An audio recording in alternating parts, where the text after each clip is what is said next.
There is a very specific sound that defined the 1960s. It wasn't a song. It was the sound of a mailbox opening. For millions of young men, that metal click was the most terrifying sound in the world.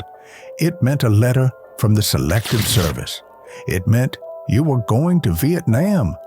War was physical. It was a place you went to, or a place your neighbor went to. Today, war is silent. There is no draft. There are no letters. But the war is everywhere. It is on our phones in 4K resolution, streamed live into our hands while we eat dinner.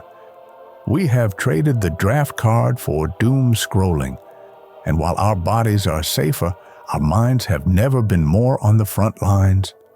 Welcome to Adrian Brix Years. Today, we are exploring the invisible shift in how Americans experience conflict. We are comparing the era of the Homefront, where sacrifice was shared and visible, to the era of remote warfare, where the fighting happens on a screen. We will look at the Cold War anxiety of the 1950s, the draft lottery of the 1970s, and compare it to the modern digital anxiety of 2025. The question isn't just which was worse. The question is, what happens to a society when war becomes content? Let's go back to 1968 or 1969. The defining feature of this era was that you couldn't opt out. If you were a male between the ages of 18 and 26, the war wasn't something happening over there. It was a lottery number attached to your birthday.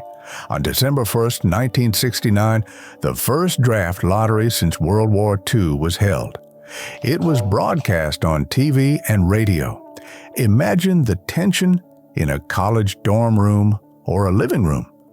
Families sat around the radio, listening as dates were pulled out of a glass jar. September 14th, April 24th.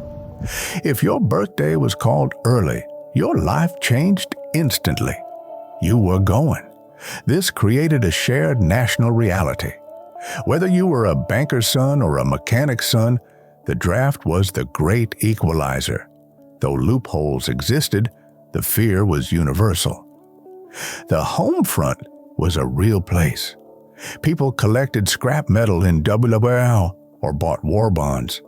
In Vietnam, they wore POW bracelets with specific names on them.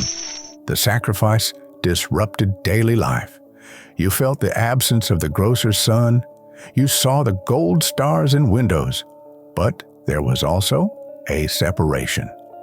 When the news came on at 6 p.m. with Walter Cronkite, that was your window. You watched the grim footage for 30 minutes, and then the TV turned off. You went back to your life. The war had a time slot. It didn't follow you into the bathroom or the bedroom. Now, look at today. The last time the U.S. used the draft was 1973. For most Americans under 70, war is voluntary. It is something professionals do.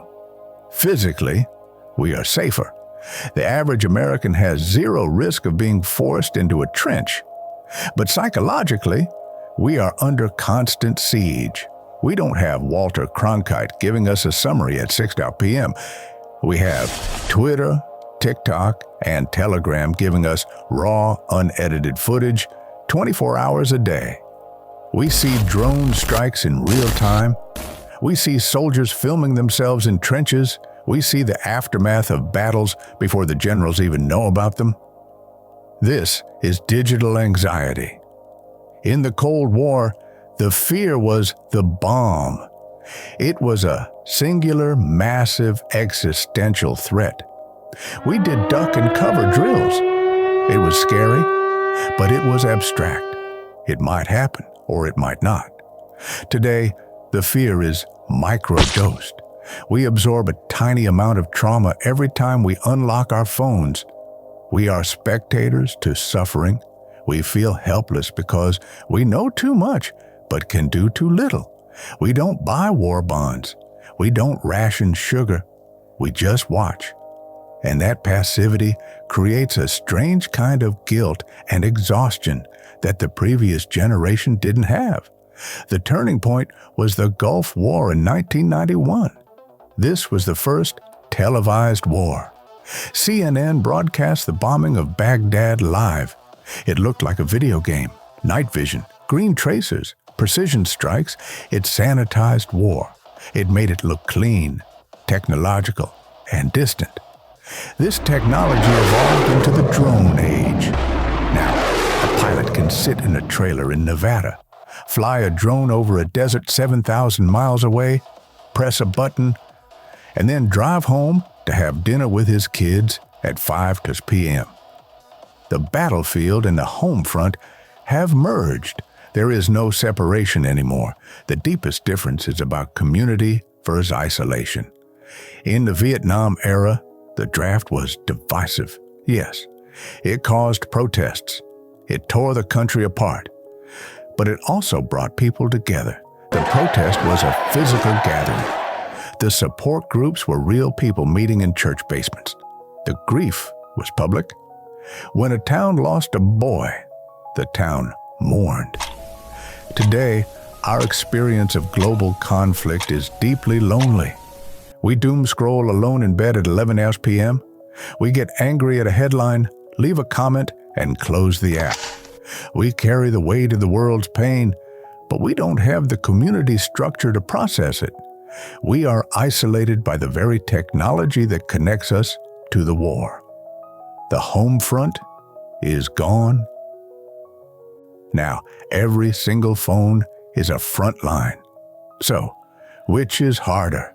The physical danger of the past was undeniable.